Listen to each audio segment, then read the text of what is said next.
Innal hamdalillah nahmaduhu wa nasta'inu wa nastaghfiruh wa na'udzu billahi min syururi anfusina wa min sayyiati a'malina. May yahdihillahu fala mudhillalah wa may yudlilhu fala hadiyalah. Asyhadu an la ilaha illallah wahdahu la syarikalah wa asyhadu anna Muhammadan abduhu wa rasuluhu la nabiyya ba'dah. Allahumma salli ala Muhammad wa ala alihi wa ashabihi wa man tabi'ahum bi ihsanin ila yaumiddin. Qala Allah ta'ala fil Qur'anul Karim. A'udzu billahi minasy syaithanir rajim.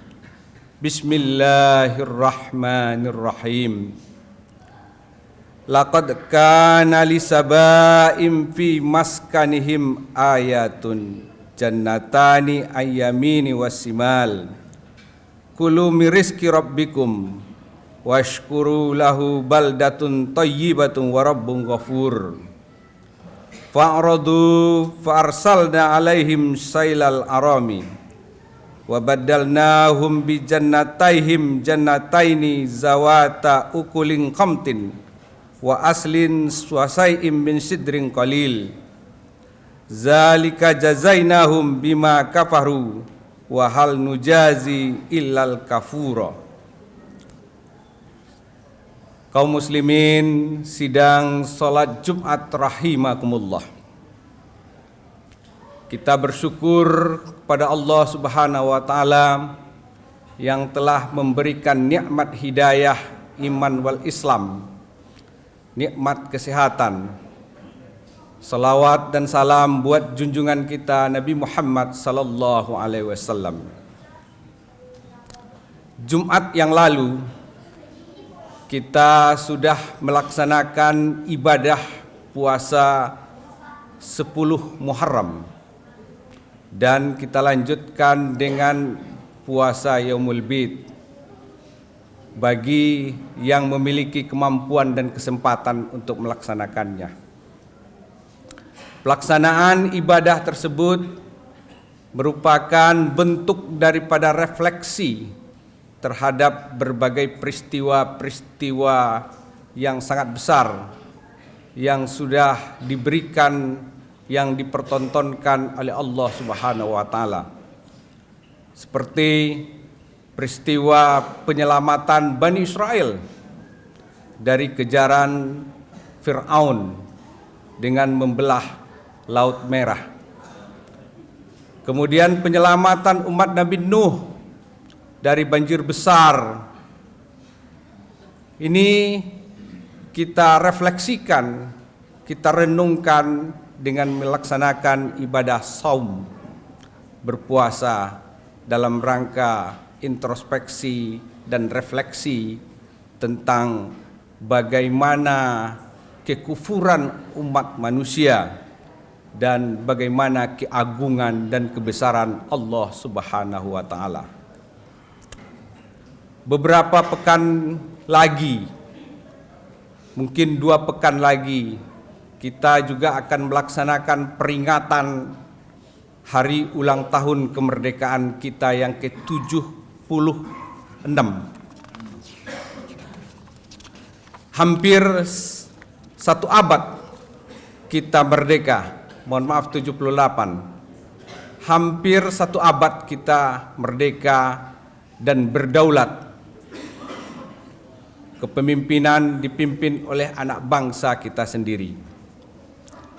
Pada kesempatan khutbah saat ini, izinkan khatib untuk merefleksikan nikmat kemerdekaan tersebut dengan membacakan peristiwa yang sangat menakjubkan, yakni kota Sabak, kaum Sabak, sebagai wujud refleksi dari buah kemerdekaan tersebut. Hal ini dinukilkan oleh Allah Subhanahu wa taala dalam surah Saba ayat 15 dan 17 seperti yang sudah khatib bacakan pada awal khutbah tadi. Dalam terjemahan, sungguh bagi kaum Saba ada tanda kebesaran Tuhan. Di tempat kediaman mereka itu ada 2 buah kebun di sebelah kanan dan sebelah kiri. Dikatakan kepada mereka, makanlah olehmu dari rezeki yang dianugerahkan Tuhanmu dan bersyukur kepadanya. Negerimu adalah negeri yang baik, nyaman, sedangkan Tuhanmu adalah Maha Pengampun. Tetapi mereka berpaling, maka kami kirimkan kepada mereka banjir yang besar, dan kami ganti 2 kebun yang mereka dengan kedua kebun yang ditumbuhi pohon-pohon yang berbuah pahit, pohon asal, dan sedikit pohon sidri. Demikianlah kami memberikan balasan kepada mereka karena kekafiran mereka. Dan kami tidak menjatuhkan azab yang demikian itu, melainkan hanya kepada orang-orang yang kafir. Kaum muslimin sedang sholat Jumat rahimakumullah. Ayat ini membuktikan kemukjizatan Nabi besar Muhammad SAW. Beliau adalah ummi yang tidak mengerti dengan pelajaran sejarah-sejarah masa lalu. Beliau juga tidak mempelajari antropologi dan juga tidak membaca geografi, tetapi ini bisa mengkisahkan tentang kejadian yang cukup fenomenal, yang faktual, yang bisa dibuktikan secara sains dan empirik. Pembuktian sains dan empirik dilakukan oleh Bernard Keller, seorang antropolog Amerika yang mencoba menggali bekas bendungan Arim tersebut, dan beliau menyatakan bahwa informasi Al-Quran tersebut faktual dan empirik, sehingga bisa kita nyatakan bahwa Al-Quran tersebut tidak bertentangan sedikit pun dengan sains dan teknologi. Bangsa Saba itu memiliki kekayaan dan kemakmuran. Mereka memiliki struktur bangunan yang megah, mempesona dan membanggakan. Dan mereka memiliki sistem perekonomian yang cukup makmur, memberikan kesejahteraan kepada seluruh rakyatnya di bawah kepemimpinan yang adil dan bijaksana serta peduli terhadap rakyatnya. Namun di balik kekayaan dan kejayaan tersebut, mereka sudah mulai merasakan bahwa apa yang mereka terima itu adalah buah dari hasil kreativitas mereka.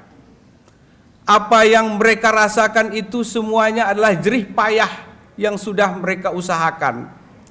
Sehingga mereka mulai berlaku sombong dan berlaku kikir. Kemudian juga berlaku monopoli. Kemudian ma'ruf dengan kekayaan.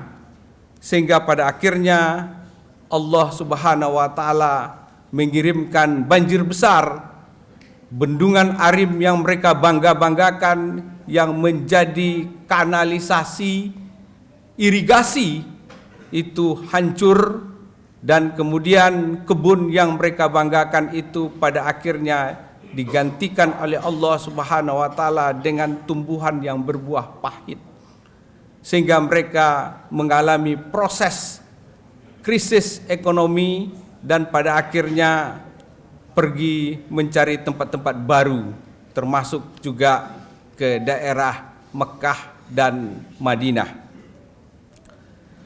Peristiwa Saba, peristiwa yang menarik dan menggelitik nurani. Allah mengungkapkan bentuk nyata rahmat dan nikmat yang diberikan kepada komunitas yang bersyukur kepadanya dengan melimpahkan barokah 2 kebun sebagai sumber penghidupan. Kebun yang dimaksud adalah bentuk daripada natural resources, sumber daya alam yang dianugerahkan dalam wujud keanekaragaman hayati, biodiversity. Biodiversity, masing-masing makhluk hidup tumbuh dan berkembang di tengah habitat dengan saling terkait untuk kehidupan masing-masing dan membentuk yang namanya rantai kehidupan atau cycle life, dan kemudian rantai makanan atau cycle food. Satu di antara lainnya saling membutuhkan dalam satu sistem kehidupan yang disebut dengan ekosistem. Wujud kesyukuran manusia adalah menjaga dan memelihara keseimbangan alam tersebut, equilibrium, memperhatikan satu spesies dengan spesies lain dalam komunitas, sehingga alam memiliki kelangsungan hidup yang disebut dengan sustainable, yang tidak terbatas dengan durasi waktu, sampai pada akhirnya Allah menjanjikan kiamat tersebut. Sikap antroposentrisme manusia yang merasa menjadi makhluk superioritas yang dimiliki manusia membuatnya menguasai alam dengan tuna literasi, tuna ekologis, dan tuna morality. Manusia membabi buta melakukan eksploitasi alam tanpa melihat azas keseimbangan dan azas keberlanjutan. Hutan dibabat, deforestasi untuk memenuhi hasrat kuasa membentuk kota, pemukiman, perkebunan, sehingga mengurangi fungsi hutan sebagai penjaga keseimbangan air, hidronisasi, keseimbangan iklim, klimatisasi, habitat flora dan fauna, konservasi dan biodiversity, serta tempat wisata atau tourism. Kegiatan pembabatan hutan, alih fungsi hutan berakibat pada aliran air yang tidak seimbang, sehingga menghasilkan banjir, iklim tidak beraturan seperti yang kita alami sekarang, mengalami anomali sehingga membuat kekacauan musim, tidak jelas lagi musim barat, musim timur. Anomali musim berakibat juga pada panen buah yang tidak teratur karena kiriman serbuk sari tidak terjadwal oleh putaran arah angin. Demikian juga halnya dengan arus air laut. Gerakan ikan berbasis arus air laut dan kadar mineral air laut nyaris tidak jelas. Petani dan nelayan tidak bisa mengukur kapan menanam dan kapan panen. Nelayan tidak bisa menentukan zona tangkapan ikan berbasis pada arah angin pada musim tertentu, karena pada umumnya nelayan itu memiliki tanda-tanda dengan arah bintang. Kalau bintangnya yang kena bintang tertentu, maka ikan yang akan didapatkan jenis tertentu dan di wilayah tertentu. Dan itu semuanya sekarang mengalami kekacauan. Penjagaan dan perawatan lingkungan tentu bukan mitos, tetapi wujud ketauhidan kepada Allah yang menciptakan alam dan mengaturnya dengan sempurna. Manusia diberikan kepercayaan untuk memeliharanya sebagaimana perintahnya, inna aradnal amanata 'alas samawati wal ard wal jibal fa'abaina an yahmilnaha wasfa'na minha wa hamalahal insan innahu kana zaluman jahula. Sesungguhnya kami telah menawarkan amanah kepada langit, bumi dan gunung-gunung, tetapi semuanya enggan untuk memikul amanah itu dan mereka khawatir tidak akan melaksanakannya.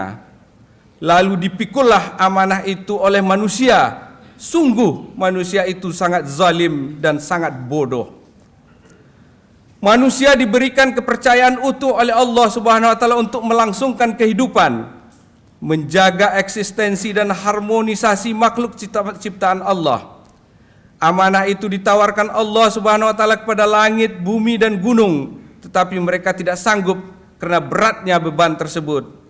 Manusia memiliki kesanggupan untuk itu karena kesempurnaan dirinya dibandingkan dengan makhluk ciptaan Allah yang lain. Tetapi manusia menggunakan amanah ini dengan kezaliman, melakukan eksploitasi, penjarahan sumber daya alam dengan kuasa yang dia miliki, tanpa menghiraukan keseimbangan dan kelangsungan. Tindakan pongah, buta hati dan tuli indera ini merupakan kebodohan yang hakiki, hanya melihat kepentingan sesaat dengan menggunakan prinsip aji mumpung, tidak menghiraukan kepentingan jangka panjang, bahkan sampai dengan pertanggungjawaban di akhirat kelak. Kebodohan dan pragmatisme manusia membuat ia mengingkari segala yang telah digariskan oleh Allah Subhanahu wa taala melalui kitabnya yang dibawa oleh para rasulnya, dikembangkan secara teknis oleh para ulama ilmuwan, baik yang menekuni ilmu-ilmu agama maupun yang fokus dalam riset tentang alam dan lingkungan. Para bedegah pengusaha dan penguasa yang menyatu untuk meraup keuntungan sesaat, memuaskan hawa nafsu, menggilas hak-hak masyarakat miskin dan duafa yang tidak berdaya, tidak kuasa, tetapi mereka ditimpa petaka akibat kebiadaban para pengusaha dan penguasa zalim, pragmatisme yang tuna akal sehat. Demonstrasi kekufuran para elit di tengah kesulitan hidup masyarakat mengundang kemurkaan Allah Subhanahu wa taala dengan memberikan beberapa peringatan yang berupa letupan musibah kecil agar manusia kembali bertaubat kepadanya.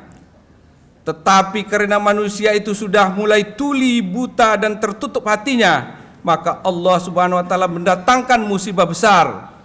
Wa iza aradna an nuhlika qaryata amarna mutrafiha fafasaku fiha fahaqqa 'alaihal qaul fadammarna tatmira. Dan jika kami hendak membinasakan suatu negeri, maka kami perintahkan kepada orang-orang yang hidup mewah di negeri itu agar mentaati Allah. Tetapi bila mereka melakukan kedurhakaan di dalam negeri itu, maka sepantasnya berlakulah terhadapnya perkataan atau hukum kami. Kemudian kami binasakan sama sekali negeri tersebut. Pertaubatan bukanlah kamuflase seremonial disaksikan oleh berbagai media, tetapi mencoba untuk merevisi, evaluasi dan refleksi segala kebijakan yang sudah diambil, mencabut segala kebijakan yang keliru dan menggantikannya dengan kebijakan yang berbasis kepada pemikiran yang sehat dengan melibatkan para ilmuwan dan para ulama. Bagi manusia yang beriman berusaha untuk introspeksi diri dengan berbagai momentum, untuk menyadari dan menggarisbawahi kekeliruan di masa lalu dan diperbaiki untuk masa depan, istiqomah dalam ketakwaan kepada Allah Subhanahu wa taala. Walau anna ahlal qura amanu wattaqau la fatahna alaihim barakatim minas sama'i wal ard walakin kazzabu fa akhadnahum bima kanu yaksibun. Jika sekiranya penduduk negeri beriman dan bertakwa, pastilah kami akan melimpahkan kepada mereka berkah dari langit dan bumi. Tetapi mereka mendustakannya, maka kami siksa mereka disebabkan oleh perbuatan tersebut. Kaum muslimin sedang salat Jumat rahimakumullah. Orang bertakwa dituntun oleh Allah Subhanahu wa taala secara berjamaah masuk ke dalam surganya, disambut oleh malaikat Ridwan dengan senyum sumringah atas segala usaha dirinya menerima secara utuh petunjuk Allah Subhanahu wa taala, menjalankan segala konsekuensi dan konsisten sepanjang hayat sampai akhir kehidupan. Semoga elit bangsa dan semua komponen anak bangsa mendapatkan tuntunan hidayah dari Allah Subhanahu wa taala untuk merawat bangsa ini menuju bangsa yang baldatun thayyibatun wa rabbun ghafur, dipimpin oleh pemimpin yang adil, dikelilingi oleh orang-orang yang ihsan, takut kepada Allah dan memberikan nasihat kepada pemimpin, bukan penjilat. Lahirlah kebijakan-kebijakan yang maslahat, bukan keuntungan untuk kroni dan pemodal tim sukses, rakyat sejahtera dan bahagia. Barakallahu li wa lakum fil Qur'anil azim wa nafa'ni wa iyyakum bima fihi minal ayati wa zikril hakim. Aqulu qawli hadza wa astaghfirullahu li wa lakum wa lisairil muslimin min kulli zambi fastaghfiru innahu wal ghafurur rahim. Alhamdulillahillazi arsala rasulahu bil huda wa dinil haq liyuzhirahu 'alad dini kulli walau karihal kafirun. Asyhadu an la ilaha illallah wa asyhadu anna Muhammadan abduhu wa rasuluh la nabiyya ba'dah. Allahumma salli ala Muhammad wa ala ali Muhammad kama sallaita ala Ibrahim wa ala ali Ibrahim fil alamin innaka Hamidum Majid. Qala Allah Ta'ala fil Qur'anul Karim, A'udzubillahi minasyaitonir rajim. Bismillahirrahmanirrahim. Wal asri innal insana lafi khusrin illal ladzina amanu wa amilus solihat wa tawasaw bil haq wa tawasaw bis sabr. Innallaha malaikatahu yusholluna 'alan nabi ya ayyuhallazina amanu shallu 'alaihi wa sallimu taslima. Allahumma fir lil muslimina wal muslimat wal mu'minina wal mu'minat al ahya'i minhum wal amwat innaka sami'un qaribun mujibud da'wat ya khadiyal hajat. Rabbana la tu'akhizna in nasyina aw akhtana. Rabbana wala tahmil alaina isran kama hamalta 'alal ladzina min qablina. Rabbana wala tuhammilna ma la taqata lana bih wa'fu 'anna waghfir lana warhamna anta maulana fansurna 'alal qaumil kafirin. Allahumma ighfir lana dzunubana wa liwalidayna warhamhuma kama rabbayani shaghira. Rabbana zalamna anfusana wa illam taghfir lana wa tarhamna lanakunanna minal khasirin.